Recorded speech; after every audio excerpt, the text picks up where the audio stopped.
Well, uh, now we will see where the early economists have moved after the initial demand and supply, creating initial demand and supply model. Basically, this is the point where the demand and supply model was more or less created by Adam Smith, and you can see its details, although it is also reviewed by Ricardo also.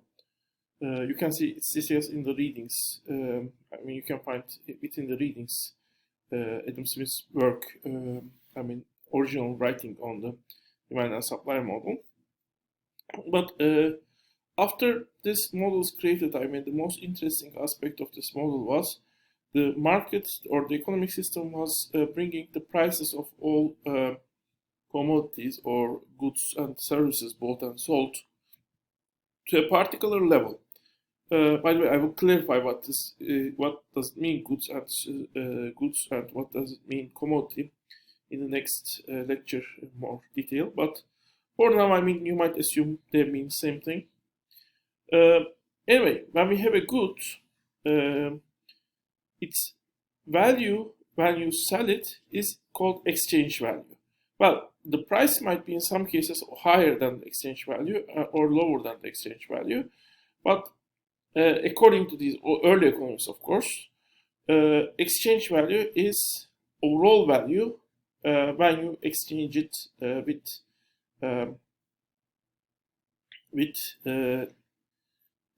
people, with other people, agents in the society. Want to buy your good, and you might basically, this is not a hypothetical ground. It's a real ground. When you want to sell something, the value of the good you want to sell is its exchange value in current world or in 18th century. That's again according to early economists. Marx has defined exchange value in a different way. We will see that.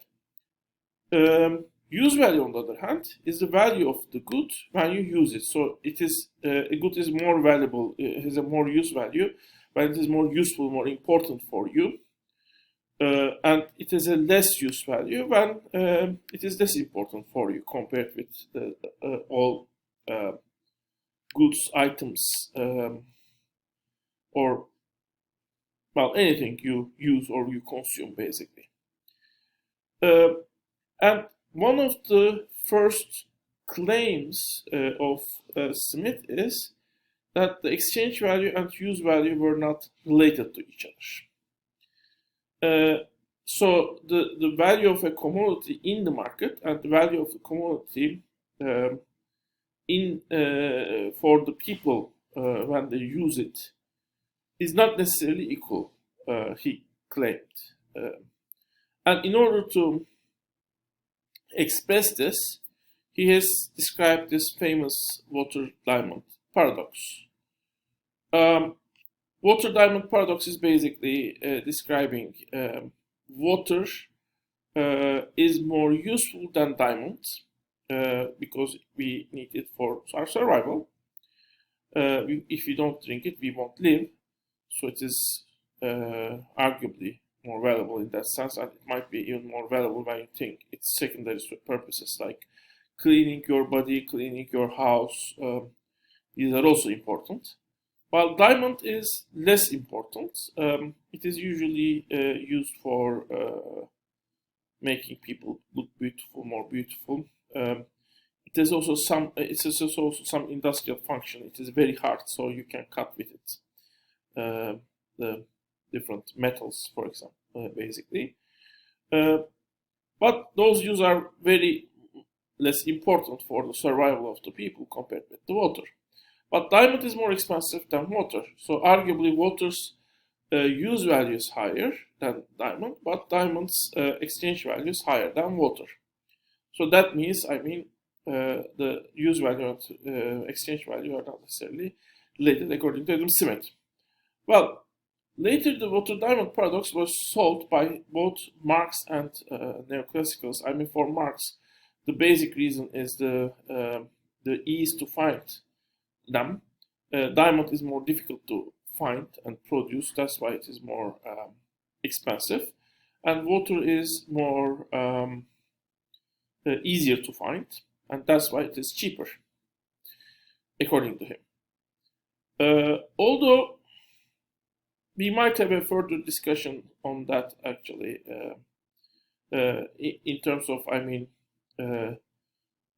well, can we have a society, can we afford a society where water is really very expensive, for example? That's a big question. And you might think about that question. Maybe water is cheap because it needs to be cheap. The society should find a way to produce water maybe in a cheap way. But for diamond, maybe it is not that important. So you might afford producing diamond in a more expensive fashion, or don't need to find cheap ways to find diamond. Maybe, I don't know. Neoclassical solution is basically it claims actually use value and exchange value are related, but we should not look to the average use value. We should rather look to the use value of the last unit consumed by each person. So if a person consumes a lot of water, in that case, the more water they consume, the less will be use value of the next unit they will consume. And at some point, the next unit they consume will be so useless that its price will be very low. But while for the diamonds, the last unit that is consumed is still very valuable for the people. That's why it is expensive. Of course, you might say this is for all people true. For all people, last unit of water they use is more important than last unit of diamond they use. For many people, they can in the world, the water is still scarce for critical uses even. But those people don't buy diamonds, of course. You only start buying diamonds when its price is per unit price is worth compared with the alternative uses of spending this money. That's why diamonds, the luxury is good. It's only bought by the people who already spent money for many other goods and services.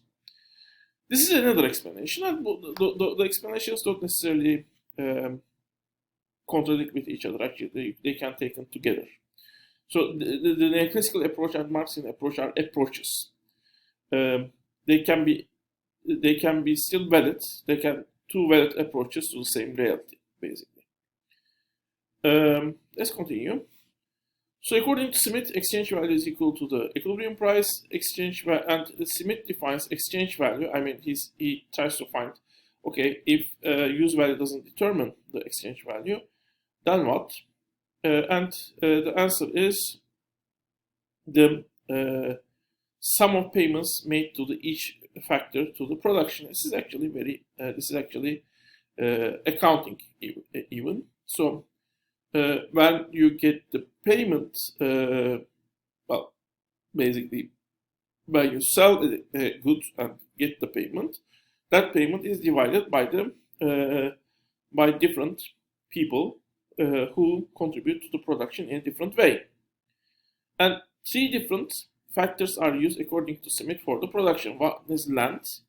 At the time of Smith, pretty much agriculture was a still dominant product that was produced. So for him, that's why land is so dominant. In today's world, we still have, for example, of course, all production should be done above a certain land, but I don't know whether we will lose a lot when we take land just a part of capital, at least in that sense. Although looking at land as a specific commodity might still have some uses because, it is something that people might just accumulate, especially in the cities, and just rent to the people. While typically the people who have capital and regulate capital, they still need to have the control of capital themselves. They in a way they are more active than the landlords today, basically. You might say even today, basically, even at that time. At that time, I believe also people who rented their land was not also very active. So landlords and aristocrats were owning the land. Capital was owned by capitalists and the businessmen, and labor was spent by the workers. You might say owned by the workers, but it's also owned by the landlords and capitalists, but they don't spend it. It's only spent by the workers. Well, here, of course, Adam Smith talks on. Adam Smith is talking about Marx. Adam Smith talks on the possibility that the businessman or aristocrat might also have some capital, or they might actually spending their labor, and actually part of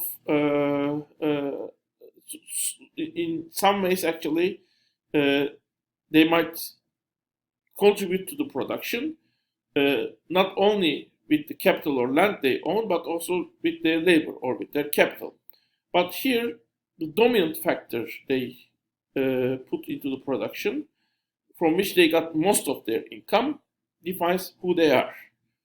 So the income the businessman is getting from their capital, if it's higher than the income they got from the labor. And here actually things can be a little bit confusing, because sometimes businessmen, even if they work, they look as if the income they got is from the capital, not labor, because of the taxes. I mean,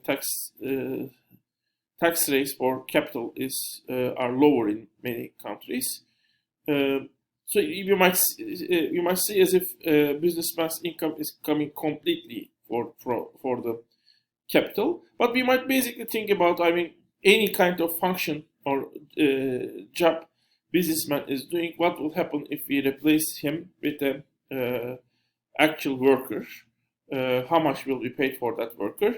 And that's where we can looking to the differences, we can understand, I mean, how much businessman is earning as a capitalist and how much businessman is earning as manager of, for example, his or her company. If, of course, he or she is managing, he or she might not be doing that. Same thing for the aristocrat. I mean, if he's already running his or her land, we might look how much would he or she earn if he or she has just rented that land instead of managing it. And there we can see how much the aristocrat is earning as a landlord who is renting his or her land, and how much he or she is earning as a businessman who is running farming business, for example, in that land. Okay, so each of these groups are earning a special type of income. The wage is earned by the workers. Rent is earned by the landlords, and profits are earned by the capitalists. And if you can just, I mean, the early economists thought, if it is just possible to find how these wage, rent, and profit rates are determined, you can just be able to find how the equilibrium price of each commodity is determined also.